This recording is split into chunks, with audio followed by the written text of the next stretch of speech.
everyone. Welcome back to the Going Scared podcast. This is your host, Jessica Honegger, founder of the social impact fashion brand Noonday Collection. Join me here every week for conversations on living lives of purpose by leaving comfort and going scared. Well, this week we have such an interesting interview because she has a very interesting story. Sazan Hendrix, she's a globally recognized social influencer. She co-hosts the Good Life podcast with her husband, Steve. I've actually been on their show. It has 12 million downloads. And on that podcast, they aim to warm hearts, inspire minds, and captivate listeners through intimate stories and powerful conversations with people who are making an impact. You have seen her on Access Hollywood, TNT, ESPN. What's interesting about her story is that as a Kurdish American, she has really gone against the grain by marrying a white guy. She really shares her story on this podcast, and I just so appreciate how she held these tensions of holding on to her culture as a Kurd while eventually adopting a different faith and a husband from a different culture as well. I think you are going to get a lot out of this conversation.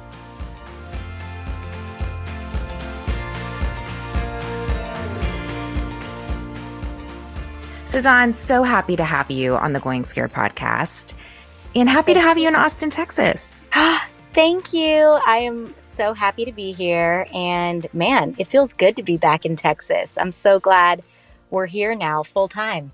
Feels good. I wanted to hear a little bit about it because I know that the pandemic has brought a change of pace to all of our lives, but moving from LA to Austin, obviously that would have been a change anyway. And I wanted to hear what you're learning about yourself, both from the pandemic, but I don't know, have you been able to separate what you've learned just because of the move versus the pandemic? Because didn't they sort of happen almost at the same time? Yes, it's crazy because it's almost like the past year and a half has been a little bit of a blur. And going back, like this morning, I was actually thinking about it. I thought, man, it was literally 2019. It was 2019 May. And Stevie and I were in LA. We had been in this home that we purchased in LA for 2 years. It was like the 2-year mark. It was so great. And one day we both felt it in our hearts that we needed to sell our home. It was weird. And we were like, what is going on here? And any time in life where we feel that tug in our heart, we know like, okay, God is up to something here. So we really pressed in on that feeling, and we didn't know where it was coming from, why we felt this weight and this sort of this calling to like sell our home. And anyways, we prayed through it, and we finally just decided like, okay, let's put our house on the market and just see what happens and just pray about this. And if everything starts moving smoothly and we see that this house is sold, and I mean, clearly God would make it known, right? If we needed to stay and vice versa. So we ended up putting our house in the market. It sold very quickly. And we thought, well, what are we going to do now? We have an almost 2-year-old at this time. She was like 1.5. And we thought, well, it's May. We sold our house like in, end of May, June. It was a very quick sell. And then we said, let's go back to Texas for the summer, which is where we're both originally from. He's from Austin. I'm from Dallas. And I said, let's just make it a Texas summer. Our daughter has barely gotten time with the families. And so we thought, let's do this. So we put everything in storage, and we thought, we'll just keep an eye on the market in LA. Well, God is probably going to bring us into a new season, and we're probably going to have maybe an even better house in LA where we can really work from home and have a studio detached situation. Like we just thought, oh, God is going to bring us an even better house in LA. So we thought, let's go to Texas. Did not even think that we would end up in Texas. Long story short, that story ended up playing out for 9 months. We were like, doors were not opening in LA. We were not finding the right home in LA. And before you knew it, 2020 came. And January 2020, it was in February when we found this home that we're in now in Austin. And it was only because we thought, we're having no luck in LA. Why does Texas kind of feel good? Like we just didn't want to separate from family at that point because we had been with them for almost a year at that time. And we saw our daughter just loving that life. And So we thought, let's just look at the market in Austin. And the first house that we saw that we liked, we went and looked at it, and it was just so effortless, that process. Everything was right.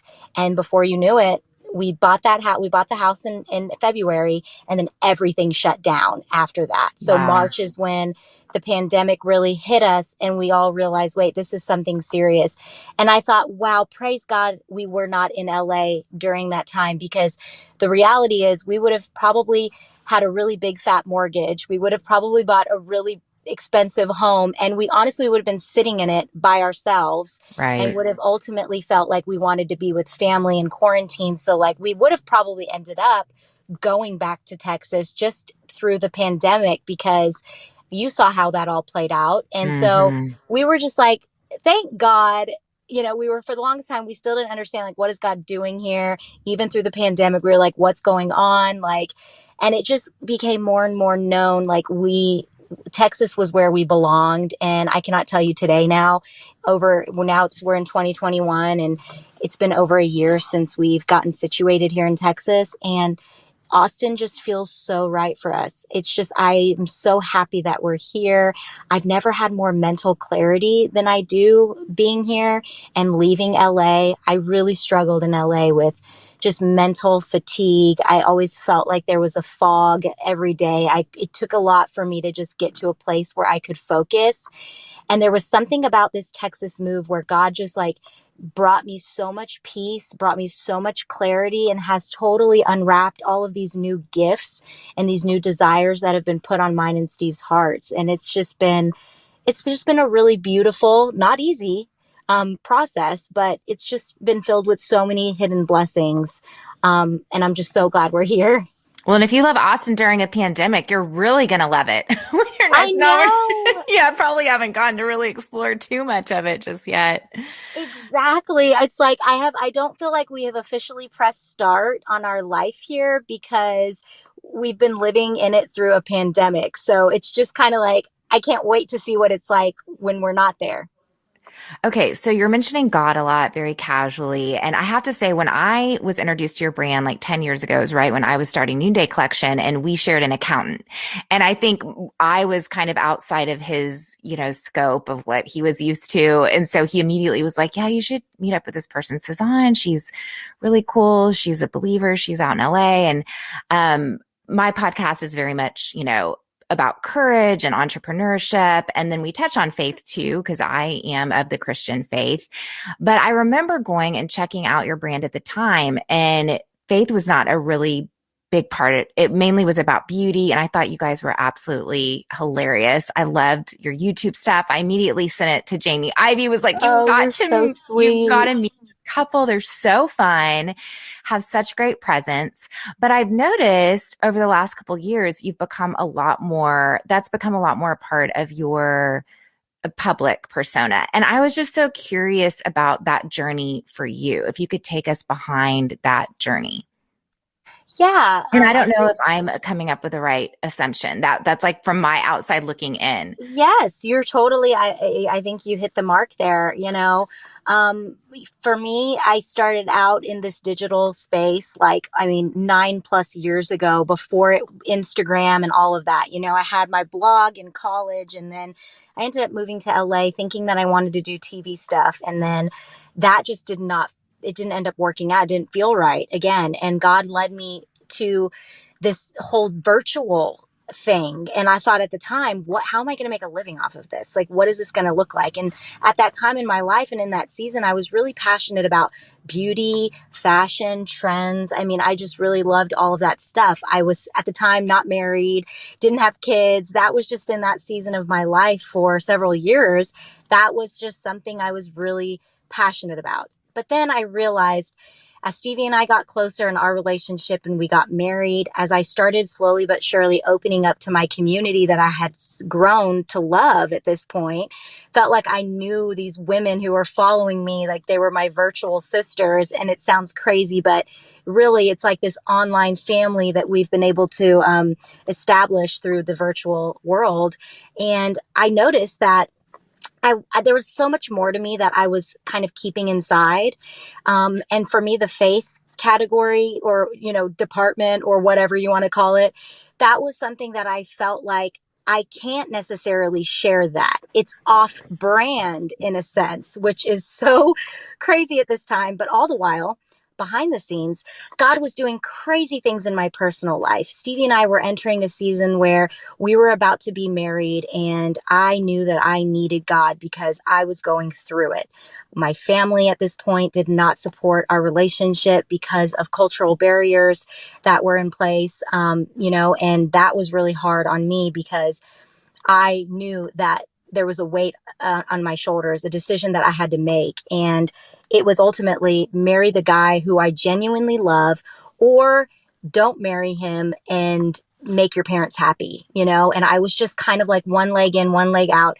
And truth be told, I needed God through that season because I was just not strong enough. And that was sort of like the first time in my testimony where I just saw like, I need you, God. Like, I really need you. Like, I actually need to be spirit led here with my decision. And all the while, I'm taking outfit photos and I'm sharing beauty stuff and trends. And I separated the two. And now it's almost like the two really do coexist. Like faith is just it's just who I am, and it's part of who I am. And God really is at the center of everything that I do, whether it is mom life or my marriage or even in my business. I have seen God move through all of those different areas. And I think I reached a place in my life where I realized you don't have to separate those things. You don't have to be afraid to share that side of yourself if it is truly authentic to who you are. And it was during the season of me realizing, okay, I want to do more lifestyle stuff. And I was sharing more things about my relationship with Stevie, how we got through all that stuff with my family, when I noticed, wait, there's a real community of women out there who, yes, they love the fashion and the beauty, but they're really following me because they feel this connection. They feel like they can relate on some level, on a personal level. And so I thought, if there's one thing that I truly love besides makeup and fashion, I just like encouraging women. I love inspiring them. I love motivating them, even if that means having to bring myself to a space where I have to be vulnerable and I have to be super transparent about whatever I'm going through in that season of life. And I started doing that more. And I started just sharing like, this is what I'm going through right now, in this current season. And yes, they would still see the beauty and the fashion pop up, but it was like this real connection. Like when you have a friend, when you're meeting for coffee, it's like, hey, you look so cute. I love the way you did your makeup today, but what are you going through? What's happening in your life right now? And that's how I started realizing like, okay, this is, I think, the relationship I really want to have with my audience. And faith just became a huge part of that as I was just becoming more vulnerable as God was working in those seasons of my life. I couldn't put the tape over my mouth. I just felt called to like share it. That's awesome. Okay, so you're Kurdish. You have alluded to that a little bit. I wanted to get a little bit more into what your experience has been like in America. But first, can you tell us, for our listeners, can you explain a little bit about the Kurdish experience outside of the United States? Yeah. So growing up, I grew up in America. I was born in the United States, but my parents, they came here as refugees. The Kurdish people are the biggest minority group without a land. So like you will not see Kurdistan on the map. You will not, actually see it written. Kurdistan is a region and it is split up. It's an autonomous region split up amongst various countries in the Middle East. So, there's the Kurdish region is spread out between Iran, Iraq, Turkey, and Syria, and even a little bit of Armenia, but they're kind of just dispersed and spread out. And we are a people group that does not have, our own land. And that's our story. Is like, to this day, we're still fighting for that freedom. We're fighting for that, to have our own home in a sense. And so, with everything in the news, I think people now today know a lot more about the Kurds than they did even 10 years ago. I remember growing up, and when people would ask me, what are you, or who, what is your background? And I would say, I'm a Kurd, I'm Kurdish. And 9 out of 10 times people would say, well, what is that? And as a kid, I remember feeling like so much weight. Like that was such a hard question for me to answer because I didn't even necessarily have the answer. I just knew that that's who I was. And I knew that I couldn't actually point my finger on the map and say, like, this is Kurdistan. And part of me felt like sad about that, but also a little bit ashamed because you would hear, from young kids and people saying, just toying with you as a kid and saying things like, oh, well, then you don't exist. You must not exist. And there's a lot of that torment. And even to this day, I still get some of that from, various accounts and followers on my page. It's just this, you know, this toying with the Kurdish people that we see a lot of in our background, and it's just really unfortunate. But now so many more people have learned about the Kurds. There's history written on the Kurds. You can read about the Kurds. You can educate yourself on that, and it's really amazing to see how we've grown in that way. But yeah, for me, growing up in America, I had two parents who came here when they were at the ages of 13 and 18 for a better life. They were escaping Saddam Hussein's regime against the Kurds at that time. Saddam Hussein wanted the Kurds completely annihilated, similar to how Hitler wanted the Jews to be rid of. Like, that's how the Kurdish people were during that time. And that my parents had no choice but to flee, and they came to America and sought asylum. And it's amazing to see how today I'm the first generation, that is here in America, and I see the opportunities that I've been given and the education and being my own business owner. I mean, those are all things that my parents, they dreamed about their kids having. And so my parents worked so hard and sacrificed so much that their kids could have a better life. And there's 5 siblings in my family, so I have 4 other brothers and sisters, and we all have that really strong work ethic as a result of just who we are. The Kurds really do have that fight in them to work hard and to go after it. But also my parents too. They've sacrificed so much and have taught us what having true work ethic is and what that means, and to never take advantage of the value of a dollar, because we grew up not having really much. So all of that, I think, has been instilled in me, and it's being Kurdish, I think, too, has always made me want to fight a little bit harder. Being in America, we've always had to just show up a little bit more than, maybe others have had to, because we've had to fight for, our rights and who we are as people. And so I think I'm so proud today to be Kurdish, but the fight continues as we, hope and pray to have our own land. How did you grow up Kurdish? What was your home like? Were you still eating Kurdish food? What language were you speaking in your home? Because it seems like you identify so much with your ethnic group. And so I'm curious how that's been passed down to you. Oh, yes. I really appreciate you asking that. Growing up, even though I was born in the US, it was always like my parents, it was like one foot was in this American culture, but then the other foot was always like, hey, you will not step your foot out of where you come from, your roots. So like, even though I was like a plant, I was like a Kurdish plant that was obviously being watered in American soil, but it was almost like growing up, my parents did a really good job of surrounding us around other Kurdish families and communities in the Dallas area. So believe it or not, there was a small Kurdish group of community out there. And my parents, we would go, I remember on Fridays, we'd always go to Kurdish friends' houses. And I have so many memories where we would make those drives and go have picnics at the parks, because the Kurds love their picnics. And we would go, and my mom would bring her tea kettle, little portable tea kettle, and make the Kurdish tea. And we would have all of the Kurdish food laid out on these picnic blankets. And the kids, we'd be running around and playing with other Kurdish kids. And that was my community growing up. I didn't really have a lot of American friends. Like, I was not allowed to do sleepover parties. I was not allowed to go to, anything extracurricular like camp and any of that stuff growing up. And I think my parents intentionally, wanted us to, yes, have the American dream opportunity, but they did not want us to lose that Kurdish side of who we were. And I think they did have that fear of like, well, we did come to America for this better life, but we don't want our kids to forget about who they are and where they come from, because that may be easy to do. The Kurdish identity was so strong for them to continue living and breathing, especially because the Kurdish people to this day are fighting to be recognized and fighting for our identity and our purpose to be on a map and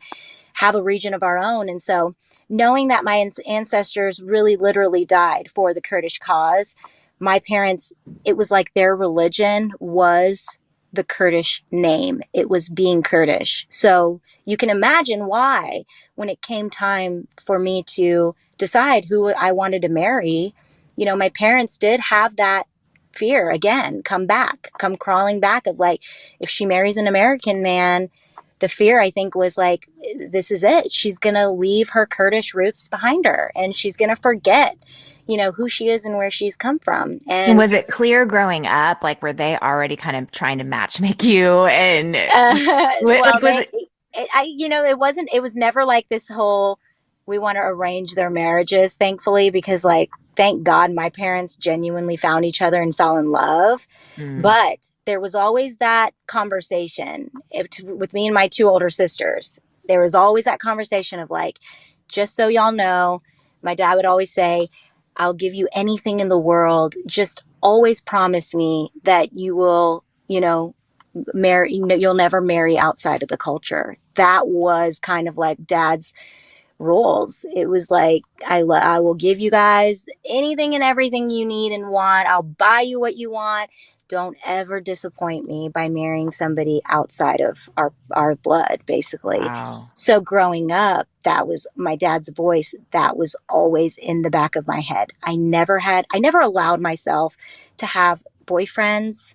I never allowed myself to actually let genuine crushes that I would have, as a young girl in middle school and high school. I never even watered that thought. I never even went there, because my dad was and is today like somebody who I just love and respect and admire so much. And as a young girl, you don't want to disappoint your daddy. You don't want to disappoint him. And he was my rock, my everything, and an example of the only man at that time I'd ever had in my life. So what he says goes until I reached a place in my life, when I was 22 years old, right? Where I was going through what I think every 22-year-old goes through. And that's like, what do I want to do with my life? What is my life going to look like professionally and emotionally and relationally? And I just was in a relationship with a guy actually for a while prior to that. And he was Kurdish. I actually met him at a wedding, and I thought, wow, like I actually like this guy and he's Kurdish. This has got to be the perfect situation. So I thought, he's the one. He has to be the one. And he wasn't the one. And I was trying so hard to make him the one. And ultimately, my parents even thought, he's not the one for you, But they thought, well, if he's not the one, just don't worry about getting married. How about you don't get married at all? Like, because they knew it was slim pickings when it came to finding Kurdish American men in our community who they even felt that was worthy enough, right, for their daughters. Like, so it was never a conversation we would have.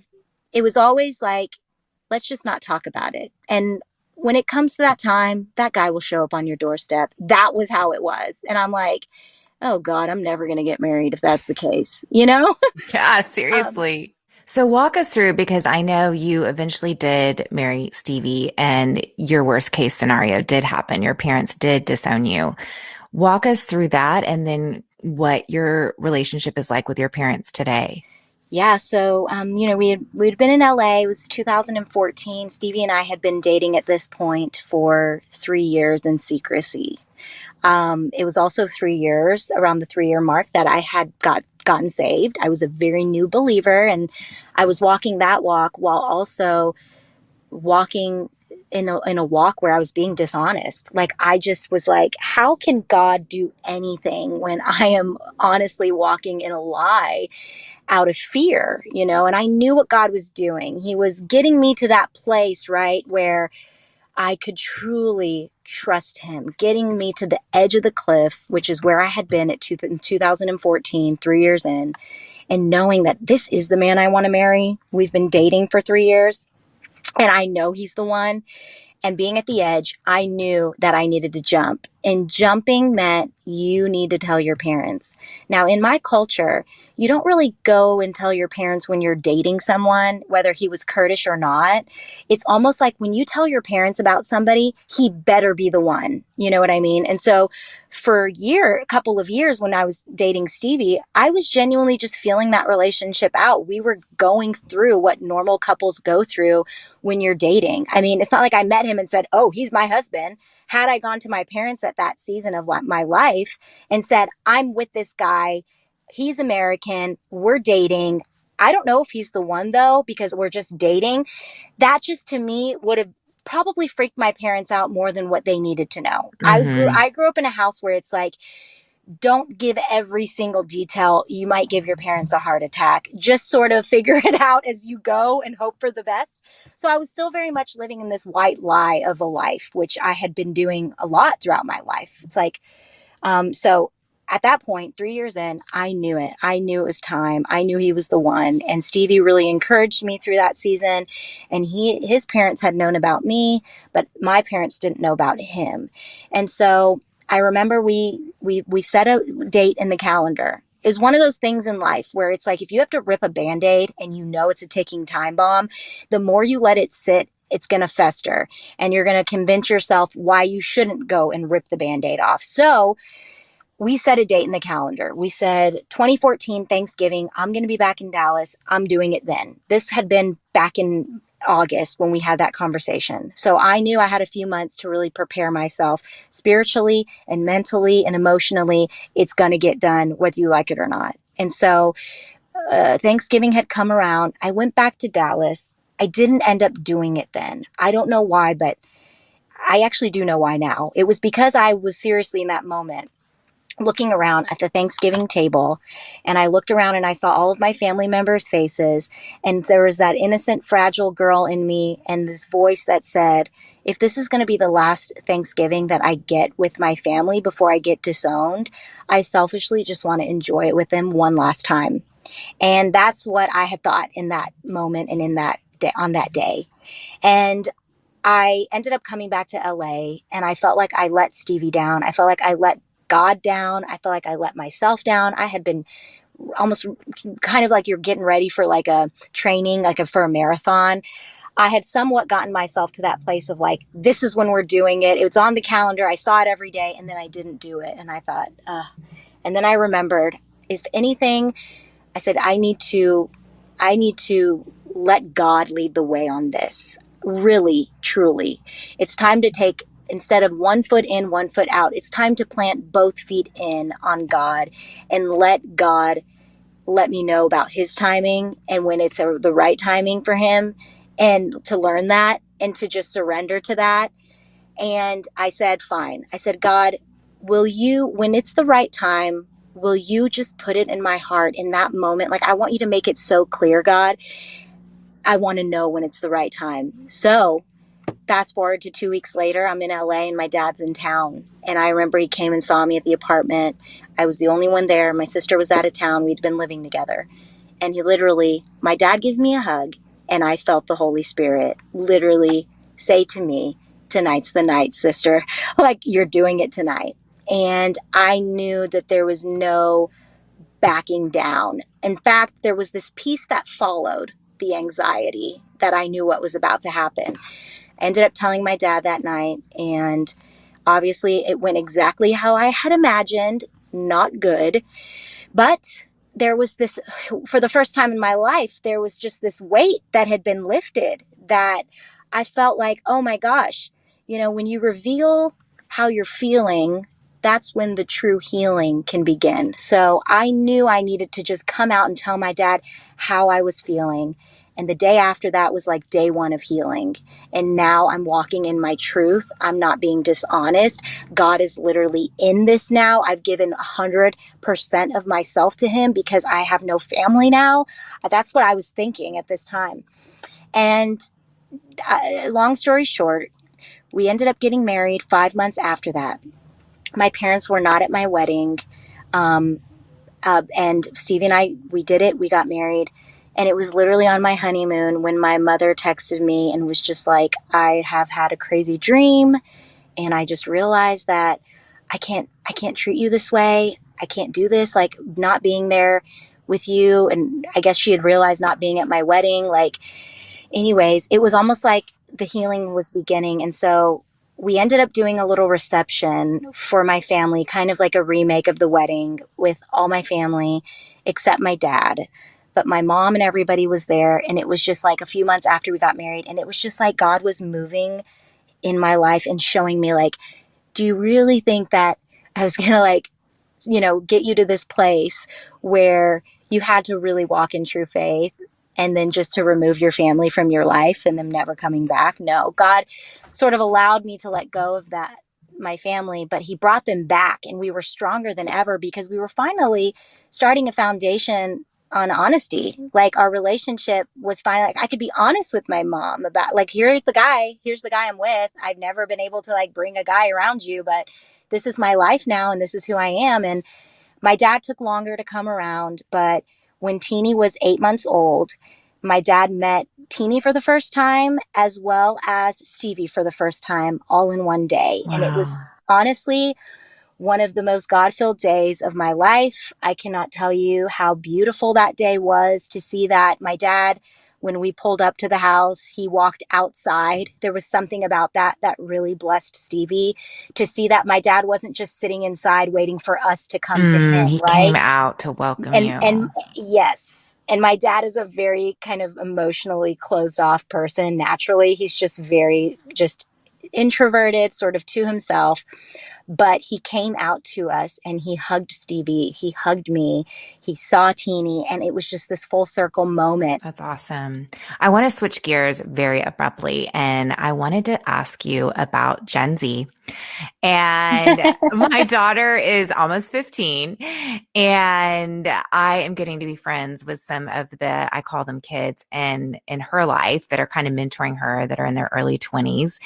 And I'm thinking, okay, you were in your early 20s when you started on this journey of Instagram influence. Even as I was prepping for this interview, Emily was like, so who is she? And why is she so famous? And how did this all happen? And it just made me wonder, like, what is the future for these Gen Zers that want to follow a similar career trajectory? I mean, is it like TikTok? Like, how has the landscape changed? I noticed you got on TikTok for a hot second. I don't know if you're still active on there. So I just kind of wanted you to riff a little bit. And what do you tell the young 22-year-olds that are in your life and are like, hey, I want to be an influencer? It's so funny that you say that because, we have a babysitter who's been coming during the weekdays to help us out with the girls. And she's literally just turned 17 years old, but she is such a Gen Zer that, her 17th birthday was this week. And I remember the morning she came in, she looked stressed. I said, "What's going on? Are you okay?" She goes, "Ugh, I hate to say this because I don't want to make you feel bad about your age, but I feel like I'm getting so old." Oh, And I yeah, said, they're "What?" so ageist. Yes. And I said, "What?" She said, "Well, the truth is like, I have two older sisters and they have their head on their shoulders. Like, they know exactly what they want to do with their lives. And I have a TikTok following and she has like 25K on TikTok. And she's like, I don't know what the heck to do with that or if that's even something or what, but I just need to figure out, like, I'm a junior now. I need to figure out what I want to Oh do with my my life." And gosh. I literally was just like, wow, your generation is so quick. And I mean that in every sense of the word. They feel like they have to really rush what they want to do, where they want to go, what they, even the way that they absorb media, it's very quick. It It's quick, is quick, quick. quick. I need to go, go, go, go, go. And I need to be on it. I need to be on the trends. I need to be on.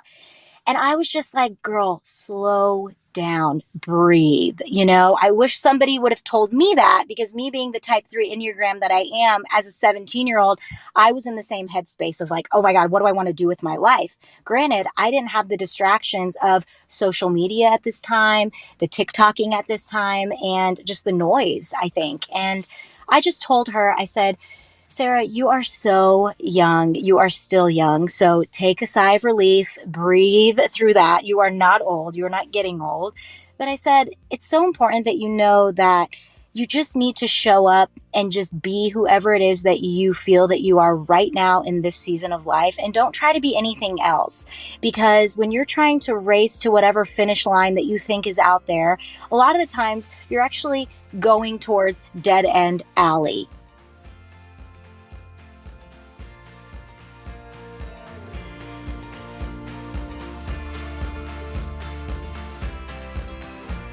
If there's one thing I've learned during this past year of this pandemic, it is to take the long view.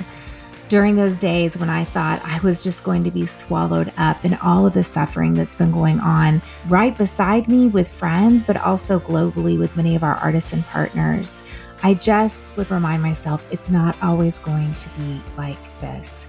And I really believe that Sazan's story really speaks to this idea of being able to take the long view and to hold on to hope. Before we go, I would love for you to review and rate this podcast because it helps more people find conversations like this. Our wonderful music for today's show is by my good friend Ellie Holcomb. Going Scared is produced by Eddie Kofoltz, and I'm Jessica Honegger. Until next time, let's take each other by the hand and keep going scared.